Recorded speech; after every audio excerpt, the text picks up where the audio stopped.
Delight IAS पर आप सभी का एक बार फिर से बहुत बहुत स्वागत है।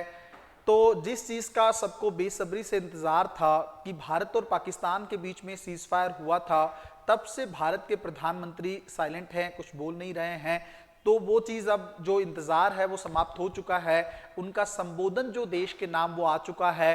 बात करेंगे कौन कौन से पॉइंट्स पर जो हैं वो बोले हैं और क्या सख्त संदेश पाकिस्तान को देने का प्रयास किया है, उसके बारे में भी बात करेंगे। और थोड़ा जो सबसे बड़ा इशू है कि भारत ने पाकिस्तान को बहुत अच्छे तरीके से ये क्लियर कर दिया है कि अब आतंकवाद का कृत्य जो है, जो युद्ध का कृत्य माना जाएगा। अगर आप आतंकवाद को फैलाते हो, का कोई आतंकी हमला भारत पर होता है तो भारत इसको युद्ध मानेगा और इसका परिणाम जो है उसी तरीके से आपको भुगतना पड़ेगा और फुल फ्लैश वॉर जो है भारत की तरफ से डिक्लेयर की जा सकती है।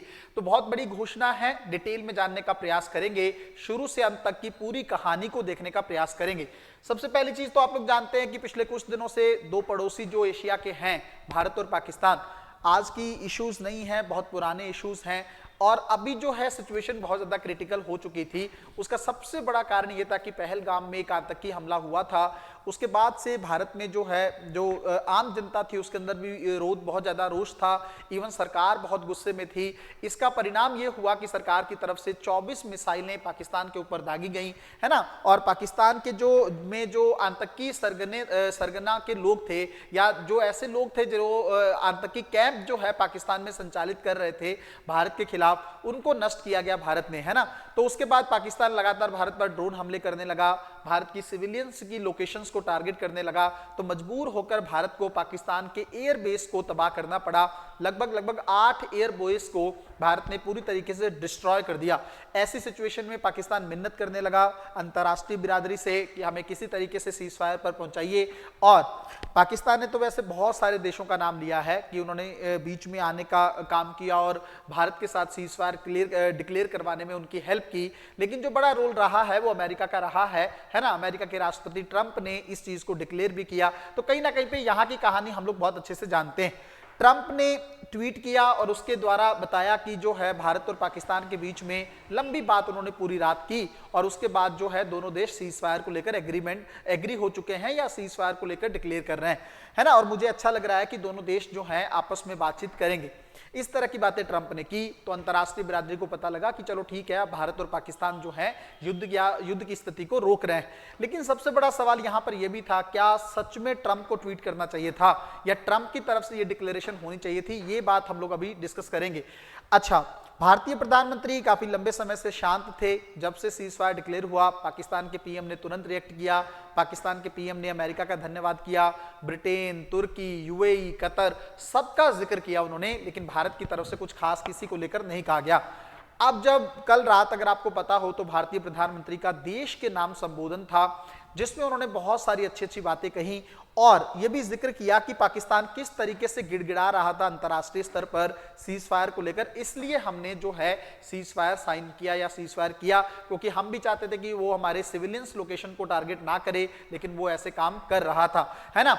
अब बात एक और भी है कि अमेरिका के राष्ट्रपति का तुरंत पहले संबोधन आता है। मतलब भारत के प्रधानमंत्री संबोधन करने ही वाले होते हैं, उससे पहले अमेरिका के राष्ट्रपति कुछ बोल देते हैं अपने ही देश में और कुछ बातें ऐसी बोलते हैं जो थोड़ा सा भारत को बर्दाश्त नहीं होगी। उन्होंने ये बोला कि दोनों देश जो हैं, भारत और पाकिस्तान जो हैं, इन दोनों को मैंने धमकी दी थी, है ना, कि अगर आप लोग वॉर बंद नहीं करोगे तो हम ट्रेड नहीं करेंगे दोनों के साथ, और अगर आप वॉर बंद कर देते हो तो फिर मैं दोनों के साथ अच्छा खासा व्यापार बढ़ा दूंगा। इसके चलते दोनों ने सीज फायर किया है। तो मुझे तो समझ में नहीं आ रहा कि ट्रंप इस तरह की जो चीजें हैं अंतर्राष्ट्रीय स्तर पर क्यों बोल रहे हैं। इतना ज्यादा क्रेडिट लेने वाला इंसान मैंने अपने जीवन में नहीं देखा है। इसको हर चीज को लेकर क्रेडिट चाहिए और ये भारत को धमका के ये कह रहा है कि मैंने सीज फायर करवाया है। चलो इस चीज को लेकर हम लोग अगली वीडियो में डिस्कस करेंगे, लेकिन मेन चीज यहां पे एक बार देखिएगा भारतीय प्रधानमंत्री ने कौन कौन सी बातें कही। सबसे पहली चीज अगर आप देखोगे तो बहुत अच्छी अच्छी चीजें हैं, आप इनको मेंस के आंसर राइटिंग में भी यूज कर सकते हैं। India will not tolerate at any nuclear blackmail. तो सबसे पहली चीज तो यह है कि जो हमें परमाणु युद्ध की धमकी देने वाला इंसान है या धमकी देने वाला देश है, हम उसको किसी भी हाल में टॉलरेट नहीं करेंगे। ये जो बार बार पाकिस्तान कहता रहता है ना कि हम परमाणु हमला कर देंगे, परमाणु हमला कर देंगे, तो भारतीय प्रधानमंत्री इनडायरेक्टली ये कहना चाह रहे थे इस वजह से हम लोगों ने ज्यादा मारा है। क्यों? क्योंकि ये बार बार परमाणु परमाणु परमाणु आप कहते रहते हो, हम कौन सा ऐसे बैठे हुए हैं, भारत तो आपसे पहले परमाणु सक्षम देश बना है ना। तो ये चीज एकदम सख्त संदेश था। दूसरा, वो कह रहे हैं कि पाकिस्तान के साथ जो है दो चीजों को लेकर ही बातचीत होगी या दो कंडीशंस में ही होगी। वो ये, एक तो पाकिस्तान आतंकवाद को रोके, सबसे पहली चीज पाकिस्तान आतंकवाद को प्रमोट नहीं करेगा, एक तो ये चीज। दूसरा, पाकिस्तान पाक ऑक्युपाइड कश्मीर को वापस करे। अब ये सरकार की नीति एकदम क्लियर हो चुकी है, क्योंकि मैं अगर आपको बताऊं, हम लोगों ने शायद पिछली वीडियो में भी बात किया था कि ट्रंप ने तुरंत मध्यस्थता का ऑफर दे दिया था कश्मीर को लेकर। ट्रंप ये बोल रहा था कि कश्मीर को लेकर अगर भारत पाकिस्तान दोनों चाहें तो मैं जो है मध्यस्थता कर सकता हूं और इस मैटर का समाधान एकदम तुरंत निकाल सकता हूं। ये बात भी ट्रंप ने बोली। बट आप सोच के देखो, भारत ने शुरू से ये बात कही है कि कश्मीर का मुद्दा जो है भारत और पाकिस्तान के बीच का मुद्दा है। और दूसरी चीज, अब तो सरकार की नीति ही बदल गई। क्या? कश्मीर कोई मुद्दा ही नहीं है, मुद्दा पाक ऑक्युपाइड कश्मीर है, इसके वापस करने को लेकर बातचीत होगी। कश्मीर का तो मैटर ही खत्म हो गया।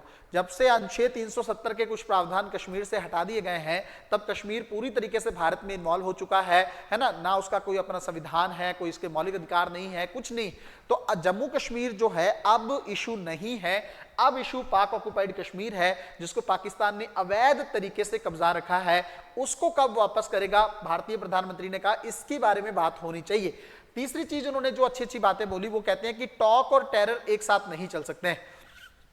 समझ रहे हो कि आतंकवाद आपको की बातचीत भी कर रहे हैं और साथ में आप आतंकवाद को भी फैला रहे हो। ये बिल्कुल एक्सेप्टेड नहीं होगा। अगर आप चाहते हो कि आपके साथ बातचीत हो तो आपको आतंकवाद को रोकना होगा, अगर पाकिस्तान ये चाहता है। दूसरी अच्छी बात उन्होंने कही कि ब्लड और वाटर जो है एक साथ नहीं बह सकते।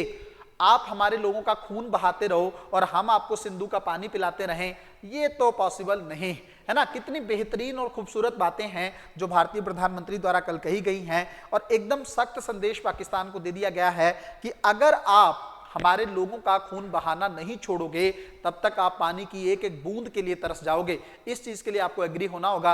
आज तक ना पाकिस्तान एक चीज का रोना रोता रहा है कि वर्ल्ड बैंक जो है उसकी मध्यस्थता में ये चीज हुई है। कोई बहुत बड़ा इशू नहीं, वर्ल्ड बैंक कोई अमेरिका नहीं, या अमेरिका भी होगा तो उससे क्या फर्क पड़ता है। भारत अपनी स्ट्रेटेजिक ऑटोनॉमी जो है किसी के यहाँ गिरवी रखकर नहीं आया। वर्ल्ड बैंक की सदस्यता भारत ने अपनी मर्जी से ज्वाइन की है ना। तो अगर वर्ल्ड बैंक है भी तो उससे क्या फर्क पड़ता है।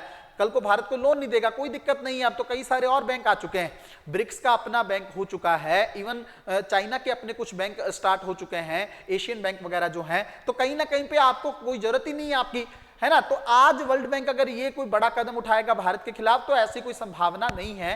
पाकिस्तान ये चीज को लेकर हमेशा बात उठाता रहा है, लेकिन इस बार भारत ने किसी की परवाह नहीं की। भारत ने सिंधु का पानी रोक दिया और अब भी ये सख्त मैसेज है कि अगर आप ब्लड बहाओगे तो आप पानी की एक एक बूंद के लिए तरस जाओगे, है ना। दूसरा, टेरर को लेकर क्या चीज है, और इवन भारतीय प्रधानमंत्री ने यह भी कहा कि व्यापार अगर आप चाहते हो, टेरर एंड ट्रेड वो भी एक साथ नहीं चल सकते हैं, है ना। ये भी पॉइंट एक याद रखिएगा। उनकी तरफ से कहा गया कि आप आतंकवाद को फैलाते रहो और हम आपके साथ व्यापार करते रहें, तो ये भी पॉसिबल नहीं।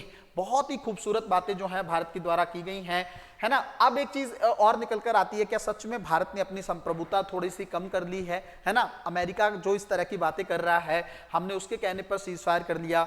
दूसरा, उनके राष्ट्रपति द्वारा ज्यादा हमसे पहले डिक्लेयर कर दिया गया। तो ये चीजें थोड़ी सी सोचने वाली हैं। सरकार इस पर थोड़ा सा खामोश है।